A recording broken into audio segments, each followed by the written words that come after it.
안녕하세요. 주식회사 지슨의 한동진입니다. 먼저 업계의 큰 행사인 IT조선 클라우드 2022에서 기조연설을 맡게 되어 큰 영광으로 생각하며 깊이 감사드립니다. 제가 오늘 말씀드리고자 하는 주제는 최근 미중 사이버 전쟁 이후에 급격히 부상된 신종 해킹 방법인 무선 백도어 공격입니다. 무선 백도어 공격은 서버에 은닉된 스파이 칩에 원격으로 무선 접속을 해서 데이터를 탈취하거나 시스템을 붕괴시키는 방식을 갖습니다. 유선을 이용하지 않고 무선 통신으로만 해킹을 하기 때문에 IDS, IPS 등 기존의 보안 체계를 모두 우회하게 되며 또 낮은 주파수로 통신을 하고 수키로 밖에서 원격 해킹이 일어나므로 범인 적발도 무척 어렵습니다. 이런 무선 백도어 공격이 어떻게 구현되고 또 우리 클라우드 환경에 어떤 위협이 될 수 있는지, 그렇다면 우리는 이를 어떻게 대비할 수 있는지 말씀드리겠습니다. 본 발표에서는 무선 백도어 공격의 위협과 방식, 또 사례, 대응 전략에 대해서 순차적으로 말씀드리겠습니다. 저는 전자공학을 전공한 개발자이고요. 22년째 지슨의 대표이사를 맡고 있습니다. 지슨에 대해서는 다음 장에서 간략하게 말씀드리겠습니다. 지슨은 선한 기업입니다. 착한 기업입니다. 우리 주변에 있는 이 수많은 전파 중에서 도청에 사용되는 전파, 도찰에 사용되는 전파, 또 해킹에 사용되는 전파를 실시간으로 구분해서 고객을 불법 도청, 불법 도찰, 또 불법 무선 해킹으로부터 보호합니다. 지슨은 이런 고객의 안전 공간을 확장하는 것을 기업의 모토로 갖고 있습니다. 그간 20년간의 노력으로 청와대 등 28개의 중앙정부기관, 92개의 공공기관, 121개의 지방자치단체, 또 32개의 민간그룹에 저희 안전공간을 제공할 수 있었고요. 대통령상, 국방부 장관상, 행안부 장관상 등을 수상하기도 하였습니다. 지슨은 선한 기업으로서 우리 클라우드 환경을 보다 안전하게 하는데 일익을 담당하고자 합니다. 무선 백도어 공격에 대해서 보다 자세히 말씀드리겠습니다. 무선 스파이 칩이란 무선 송수신 기능을 갖는 초소형 보드로 구현됩니다. 스파이와 같은 외부 침입자에 의해 또는 내부 공모자에 의해 또는 서플라이 체인 어택이라고 하는 공급망 공격을 통해 클라우드 내 서버로 침투됩니다. 공급망 공격은 장비 도입 과정에서 스파이 칩이 탑재된 보드나 시스템이 납품되는 형태가 일반적입니다. 이렇게 은밀하게 오염된 장치들은 정상품과 구분이 거의 불가능하기 때문에 이 도입 시 검수하는 과정에서 이를 걸러내기가 매우 어렵습니다. 이러한 무선 스파이 칩을 통해 불법 무선 연결 통로를 구축하고 이를 통해 정보를 유출하거나 시스템을 붕괴시키는 행위를 무선 백도어 공격이라고 합니다. 온전히 무선만을 통해 이루어지는 무선 백도어 공격은 망분리 정책에 의해 외부 인터넷으로부터 차단되어 있거나 우리 클라우드 데이터 센터들처럼 보안 체계가 공고히 구축돼서 유선을 통해서는 해킹이 어려운 중요 서버들을 타겟으로 해서 개발이 되었습니다. 바로 이런 무선 백도어, 무선 스파이 칩은 우리 클라우드 IDC 환경이 주 타겟이라고 볼 수 있겠습니다. 이름이 유사하지만 이 무선 랜 해킹과 무선 백도어 해킹은 아무런 관련이 없습니다. 전혀 다른 방식이지요. 이 와이파이 무선 랜 해킹은 우리가 스마트폰 이용할 때 사용하는 2.4기가 5기가 와이파이에 해커가 무단으로 접속함으로써 이루어지는 해킹 형태입니다. 내부망에 붙어 있는 와이파이에 해커가 접속을 해서 내부망에 침투하는 방식입니다. 근데 우리 클라우드 데이터 센터 같은 곳에서는 무선 랜을 거의 사용하지 않기 때문에 사실 관련이 없는 해킹 방식이라고 볼 수 있겠습니다. 무선 백도어 해킹은 이 그림에서 보시는 것과 같이 이런 스파이 칩을 서버에 투입시키고 이 스파이 칩과 무선 통신을 함으로써 해킹이 이루어집니다. 다시 말씀드리면 와이파이 무선 랜 해킹은 와이파이 전파 자체를 해킹하는 것이고 무선 백도어 해킹은 새로운 무선 채널을 만들어서 원격 통신 해킹을 한다는 차이가 있습니다. 지금 오른편에 보시는 것은 이 커튼 마우스라고 하는 미국 국가안보국에서 만든 것으로 알려진 아주 유명한 무선 스파이 칩입니다. USB 케이블로 위장하고 있고 실제 키보드가 연결되는 등 USB 케이블의 기능을 온전히 하기 때문에 색출이 쉽지 않습니다. 이 장치가 처음 등장한 것은 2008년경이었는데요. 이때 이 장치 하나의 가격이 무려 2만 달러였습니다. 하지만 2022년 지금은 IT 기술의 발달로 인해서 유사한 제품이 인터넷에서 150불에 판매되고 있습니다. 20만 원도 안 됩니다. 또한 한국에서 인터넷을 통해 누구나 쉽게 구매할 수 있습니다. 말 그대로 우리는 무선 스파이 칩이 대중화된 시대에 살고 있다고 말씀드릴 수 있겠습니다. 무선 백도어 공격의 특징 중 가장 중요한 점은 사전 확인이 거의 불가능하다는 점입니다. 다시 말씀드리면 보드를 구매할 당시에 이 보드가 정상인지 아니면 스파이 칩이 숨겨져 있는 오염된 보드인지를 판단하기가 쉽지 않다는 것이지요. 얼마 전 세상을 떠들썩하게 했던 그 슈퍼마이크로사의 스파이 칩 사건에서는 스파이 칩이 신호 필터링 칩으로 위장해서 식별이 어려웠다고 합니다. 우리나라에서는 노트북 메이커로 유명한 일본의 도시바가 보드에 스파이 칩이 숨겨져 있는지를 찾아주는 아주 특이한 서비스를 시작했는데 이 보드 한 장을 검사하는 가격이 무려 2만 불입니다. 싸지 않지요? 우리가 구매하는 모든 보드를 검사하면 엄청난 금액이 나올 겁니다.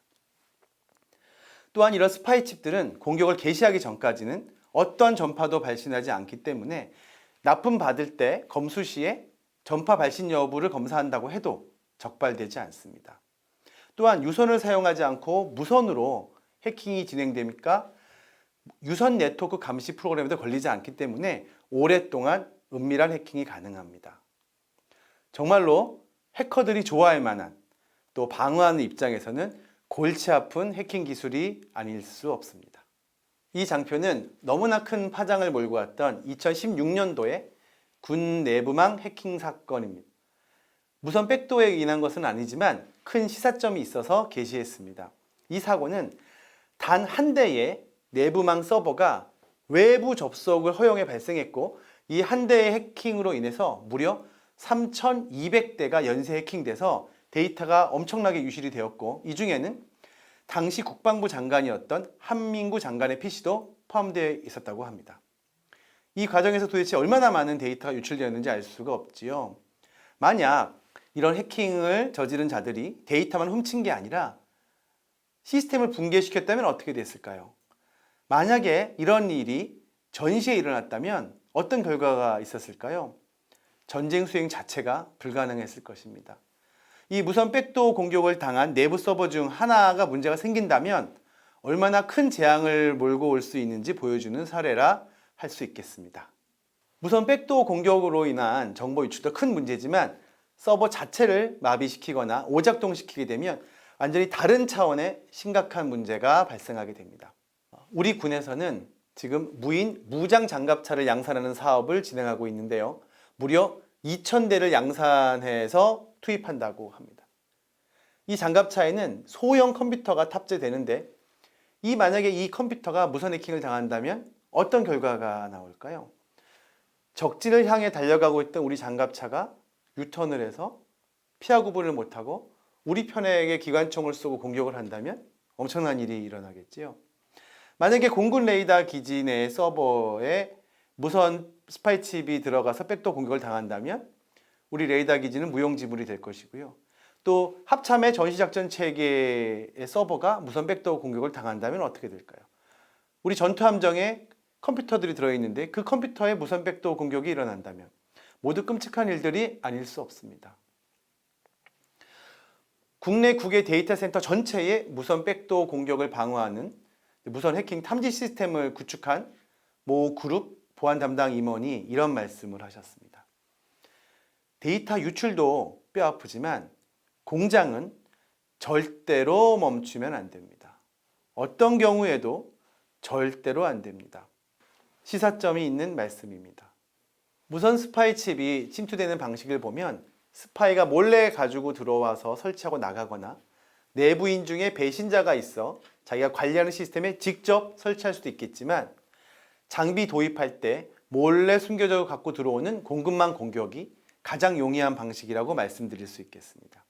수년 전 미중 사이버 전쟁을 촉발한 슈퍼마이크로사의 스파이칩도 공급망 공격을 통해서 투입되었다고 알려져 있는데요. 이 중국 소재의 슈퍼마이크로사 공장에 중국 정보원이 노동자로 취직해서 설계에 없던 스파이칩을 삽입했고 이 스파이칩이 삽입된 오염된 서버는 아마존, 애플 등에 납품돼서 백도어 공격에 이용되었다고 합니다. 이러한 공급망 공격이 가능하다면 우리 클라우드 환경뿐만 아니라 정말 광범위한 공격 범위가 나오게 되겠습니다. 국내 사례에 대해서 말씀드리겠습니다. 이 장표는 가장 많이 알려진 무선 백도어 공격을 게시하고 있습니다. 미국 국가안보국이 13km 바깥에서 해킹이 가능한 무선 스파이칩을 러시아, 멕시코, 유럽연합 등 전 세계에 무려 10만 개를 운영하고 있다는 내용입니다. 이 은닉되어 있는 무선 스파이칩은 원격으로 기동이 되고 기동을 시키기 전까지는 전혀 동작하지 않으니까 사전 색출이 매우 어렵습니다. 막상 기동을 하더라도 10km 이상의 원거리에서 은밀히 작업이 되니 적발이 쉽지 않습니다. 그런데 미국이 이 스파이칩 10만 개를 전 세계에 뿌려놨다고 하는데 우리나라에는 과연 몇 개나 들어와 있을까요? 정말 궁금합니다. 영문 기사 원문을 보면 눈에 들어오는 문장이 있습니다. It can create a digital highway for launching cyber attacks. 해킹을 위한 디지털 하이웨이. 정말 멋지지만 무시무시한 표현이 아닐 수 없습니다.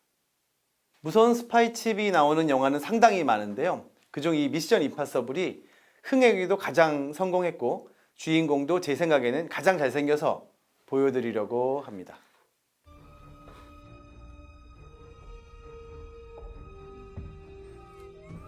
영화에서 탐 크루즈는 이 100층짜리 건물의 메인 서버에 접속해서 엘리베이터도 조종하고 문도 여닫는 등 이 건물의 컨트롤을 갖고 싶어 하는데요.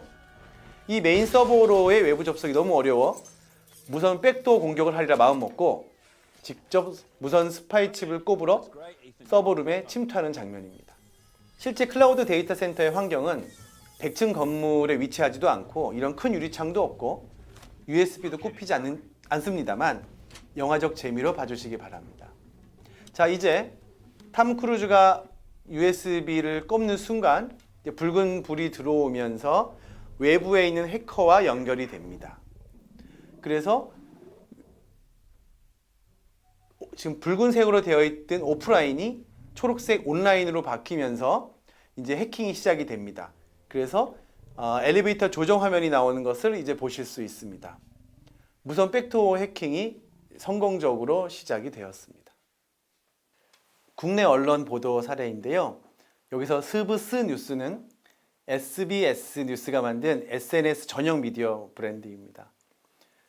이 보도에서는 우리가 스마트폰 충전 시 사용하는 그 C타입 케이블을 설명하고 있는데 이 케이블이 바로 무선 스파이칩입니다. 이 영상을 보시면 무선 스파이칩이 우리 곁에 얼마나 가까이 있는지 느끼실 수 있습니다. 이 영상에서 쓰인 C타입 무선 스파이칩이 공공장소에서 제공되는 충전 케이블로도 실제로 쓰인 적이 있다고 언론 매체에 보도된 바도 있습니다. 영상을 보시면서 이 케이블로 자신의 핸드폰을, 스마트폰을 충전한다고 가정해 보시기 바랍니다.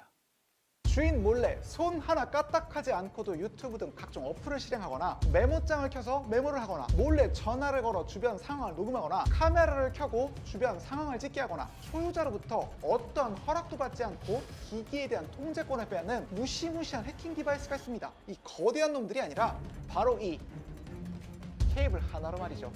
여기 두 개의 케이블이 놓여 있습니다. 이 중 하나는 정품 라이트닝 투 C타입 케이블이지만 다른 하나는 인트로에서 보셨던 바로 그 해킹 케이블입니다. 그런데요, 혹시 어느 게 진짜 정품 케이블이고 어느 게 해킹 케이블인지 구분할 수 있나요? 겉으로 보이는 외관은 물론이고 두께까지 거의 완벽할 정도로 비슷해 보이는 두 케이블. 심지어 이걸 컴퓨터에 꽂아 휴대폰을 충전하면 두 제품 모두 정상적으로 충전 표시가 뜨는 걸 확인할 수 있습니다. 겉으로는 도저히 구분하는 게 불가능해 보이죠? 근처 병원의 협조를 받아 케이블을 엑스레이로 찍어봤습니다. 그랬더니 확연히 다른 내부 구조로 보이는 두 제품. 왼쪽 케이블과 달리 오른쪽 케이블의 USB-C 타입 단자 부분에는 유달리 눈에 띄는 부품 하나가 숨겨져 있다는 걸 확인할 수 있습니다. 맞아요. 이 부품의 정체는 바로 해킹칩. 달리 말하면 아주 작은 컴퓨터 혹은 컨트롤러로 케이블이 꽂힌 대상에 간단한 명령을 입력할 수 있는 장치입니다. 케이블에 전력이 공급될 때마다, 즉 충전기 포트나 USB 포트에 케이블을 꽂을 때마다 이 칩이 활성화되면서 정해진 작업을 수행하는 원리죠. 갑자기 대상자의 노트북이 제멋대로 작동하기 시작합니다. 누군가 노트북을 조종하듯 자동으로 메모장 화면이 켜지더니 제가 설정했던 그 메모가 입력되는 거 보시죠? 예를 들어 정말 악의를 가진 공격자가 접속만 해도 악성 코드에 감염되는 웹페이지를 만든 뒤 아까처럼 이 해킹 케이블을 이용해 이 컴퓨터가 해당 웹페이지에 접속하게 만든다면 어떨까요? 누군가 임의로 이 노트북을 악성 코드에 감염시킬 수 있게 되는 겁니다. 공격자의 악의에 따라 단순한 장난에서부터 개인정보, 금융에 이르기까지 수많은 정보들이 빠져나갈 수 있는 겁니다. 사실 이 정도면 이 대상자는 자신이 컴퓨터와 기기에 대한 모든 통제권을 악의적 해커에게 빼앗겼다고 봐야 합니다. 게다가 이 케이블은 단순히 와이파이 신호뿐 아니라 저주파수 대역의 무선 통신망도 이용할 수 있다고 알려졌는데요. 이를 이용하면 수킬로미터 밖에 떨어진 곳에서도 키보드의 입력 내용을 전달받거나 공격 명령을 내리는 것이 가능하답니다. 또한 놀랍게도 이 케이블은 지오펜싱 기능을 지원하기 때문에 공격자가 주변 장소를 벗어나면 평범한 케이블처럼 위장하는 기능이 포함되어 있습니다. 이제는 기술의 발전으로 소형화된 칩이 보급되며 단 $150 내면 이 해킹 케이블을 손 안에 넣을 수 있습니다. 무선 백도어 공격의 대응 및 방어 필요성에 대해서 말씀드리겠습니다. 무선 백도어 공격에 관련해서 세 가지 질문을 드리려고 합니다. 첫 번째, 기술적으로 가능한 공격인가? 두 번째는 기술적으로 가능하다면 그 피해는 견딜만 한가? 세 번째는 피해가 견딜만 하지 못하다면 대비를 하고 있는가? 라는 것입니다. 다시 짚어보겠습니다. 첫 번째, 무선 백도어 공격은 기술적으로 가능한가? 가능합니다. 저희 회사에서도 자체적으로 어렵지 않게 무선 스파이 칩을 만들었습니다. 발표 후반부에 저희가 만든 스파이 칩 데모를 보여드리겠습니다. 두 번째 질문입니다. 이 공격으로 인한 피해는 견딜만 한가입니다. 견디기 쉽지 않습니다. 무선 스파이 칩이 클라우드 데이터 센터 내 단 한 개의 서버에만 투입된다고 가정해도 센터 내 어떤 서버도 안전하다고 얘기할 수 없을 것입니다. 아까 말씀드린 2016년 국방부 내부망 해킹 사건을 기억해 보시기 바랍니다. 자, 이제 마지막 세 번째 질문입니다. 피해를 견딜 수 없다면 대비는 하고 있는가? 우리 클라우드 데이터 센터에 무선으로 데이터가 마구 유출되며 돌아다니고 있는데도 모르고 있을 것이냐, 모른 척 할 것인가? 라는 질문입니다. 여러분들은 어떻게 생각하십니까? 이 장표에서는 무선 백도어에 사용되는 주파수에 대해 알아보겠습니다. 대부분 1GHz 이하입니다. 무선 랜이 2.4GHz, 5GHz인 것에 비해서 상당히 낮습니다. 주파수가 낮아지면 전송률은 떨어지지만 투과율은 올라가고 이 회절하는 특성이 좋아집니다. 클라우드 데이터 센터들은 보통 철근 콘크리트 벽에 창문은 절대 없죠. 이런 상황에서 수백 미터, 수킬로를 날아가서 해킹이 돼야 되니까 이런 전파 특성이 매우 중요하게 됩니다. 이러한 특성을 갖는 상용 통신 방식으로는 대표적으로 시그폭스, 로라 등이 있을 수 있습니다. 물론 실제 스파이 칩은 이런 상용 통신을 사용하지 않고 자신들만의 통신 방식을 만들어 사용하는 경우들도 많이 있습니다. 무전기에 주로 사용하는 300MHz에서 400MHz 대역의 상용 무선 칩을 이용해서 만들어도 1km 이상 전송이 되므로 무선 백도어 공격을 방어하기 위해서는 해킹이 가능한 모든 주파수를 감시하는 것이 필수적이라고 말씀드리겠습니다. 참고로 이 아래쪽에 있는 와이파이, 직비, 블루투스들은 투과율도 낮고 전선거리도 매우 짧아서 무선 백도어 공격에는 적합하지 않습니다. 만약 무선 스파이 칩의 동작 개시를 단 1초 만에 알아차릴 수 있고 또 동시에 스파이 칩이 설치된 서버의 위치를 실시간으로 파악할 수 있다면 피해를 최소화할 수 있을 것입니다. 만약 이렇게 된다면 데이터 유출도 최소화되고 다른 서버로의 전염도 실질적으로는 근절할 수 있을 것입니다. 또한 시스템을 파괴하려면 1초 만에 엔터 한 번 쳐서 되지는 않으니까 이런저런 탐색과 액션을 해야 하니 시스템 붕괴도 충분히 예방이 될 수 있겠습니다. 마지막 챕터로 어떻게 무선 백도어 공격에 대응할 수 있는지 알아보겠습니다. 무선 백도어 해킹은 다른 용어로 서버 무선 해킹이라고도 합니다. 서버를 무선으로 해킹하는 데 주로 사용된다라는 의미입니다. 이런 기술적 위협이 사회적 위협으로 부상하면서 2019년도 국회 국정감사에서는 우리 군과 금융기관에 관해 보안 대책 강화를 주문하였고 현재까지 그 무선 백도어 보안 대책이 순차적으로 실행되고 있습니다. 무선 침입 방지 시스템 윕스는 무선 랜을 사용하는 기관이나 기업에서는 일반적인 보안 시스템이 된 듯합니다. 윕스는 앞서 말씀드린 바와 같이 무선 랜의 무결성을 지원하는 시스템으로 무선 백도어 공격과는 아무런 연관성이 없습니다. 이 장표에서는 무선 백도어 방어 시스템의 일반적인 프로세스를 설명하고 있습니다. 데이터 센터 곳곳에 24시간 실시간으로 스파이 칩에 불법 무선 전파를 탐지하는 탐지 단말기를 설치하고 중앙에서 관제를 합니다. 탐지 단말기는 성능에 따라 30평에서 50평 정도의 공간을 커버하게 되고요.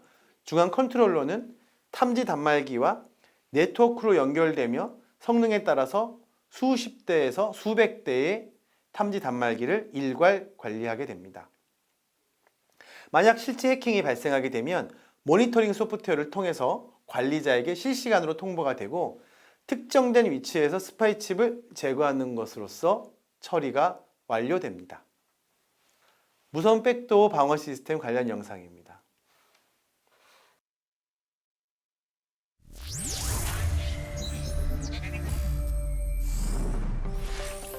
해킹이 일상화된 현대사회. 중요한 정보가 모여있는 기업이나 기관은 수많은 해킹 공격에 노출되어 있는데요. 서버실에 공급되는 메인보드, 키보드, 마우스 등에 스파이 칩이 숨겨져 있다면 어떻게 될까요? 매체 제어 보안에도 걸리지 않아 손쉽게 무선 백도어를 만들 수 있겠죠? 이처럼 내부망으로 분리된 서버에 스파이 칩을 심어서 불법 무선 연결 통로를 만드는 것을 서버 무선 해킹이라고 합니다. 실제로 2014년 뉴욕타임즈는 미국의 NSA가 무선 백도어를 전 세계에 약 10만 개가량 운용 중임을 밝혔고 2018년 블룸버그에서는 애플이 자사 서버의 네트워크 이상 반응을 찾다가 서버 메인보드에서 외부 통신이 가능한 무선 스파이 칩을 발견했다고 전했습니다. 전체 무선 주파수 구간을 1초에 한 번씩 빠르게 스캔하고 이상 주파수를 찾아내는 즉시 즉각적인 알람으로 서버의 무선 해킹 시도를 안전하게 방어할 수 있는 지슨의 알파 H.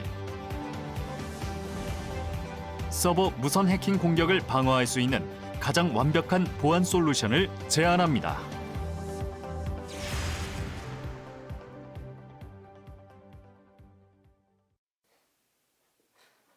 자, 이제 매우 간단한 시연을 보여드리려고 합니다. 이 왼쪽 위에 있는 키보드는 볼 마우스가 키보드에 붙어 있는 데이터 센터에서 렉에서 주로 사용되는 키보드입니다. 이 키보드에 무선 스파이 칩을 내장하였습니다. 그러니까 이 키보드를 PC나 서버에 꼽는 순간 외부의 해커에게 키보드를 헌납하게 됩니다. 이렇게 되면 사실 아이디 패스워드 보안은 의미가 없게 되지요.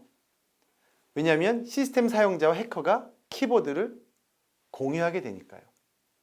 이 왼쪽 아래에 있는 화면이 해커의 화면이고 오른쪽 큰 화면이 해킹을 당하는 희생자의 PC 화면입니다. 자, 실행해 보겠습니다.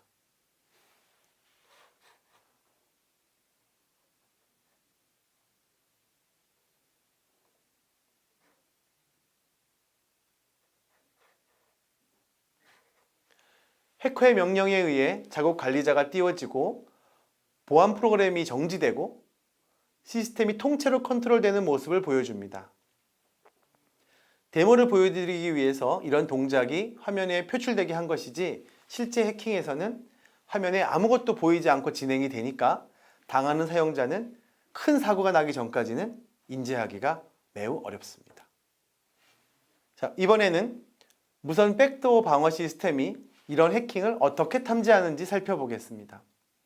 먼저 왼쪽 화면은 이 방어 시스템이 모든 해킹 가능한 주파수를 1초에 한 번씩 스캔하며 분석하고 있다가 해킹으로 의심되는 전파를 감지하고 알람을 울리는 장면입니다.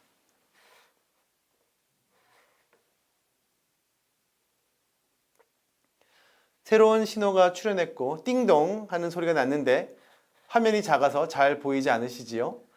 알람 울림 신호를 확대해서 다시 보겠습니다.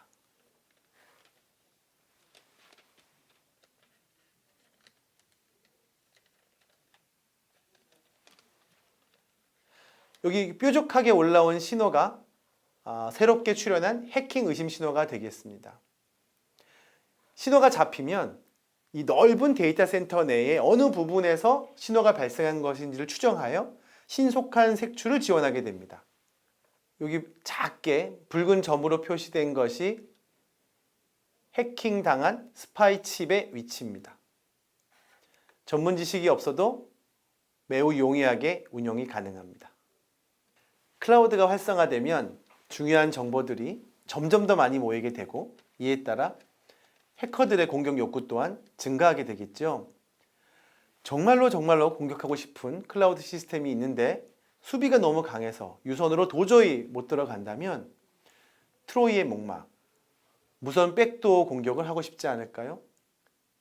불과 150불짜리 무선 스파이 칩을 이용해서 말이죠. 국내 주요 기관과 기업들도 무선 백도어 공격의 방어 필요성에 대해서 인식하고 보유하고 있는 데이터 센터에 무선 백도어 방어 시스템을 차례로 도입하고 있습니다.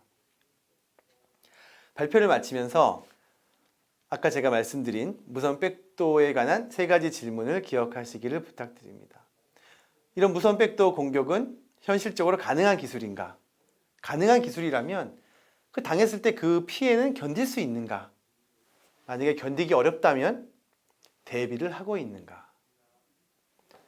경청해 주셔서 대단히 감사합니다. 지슨 한동진이었습니다.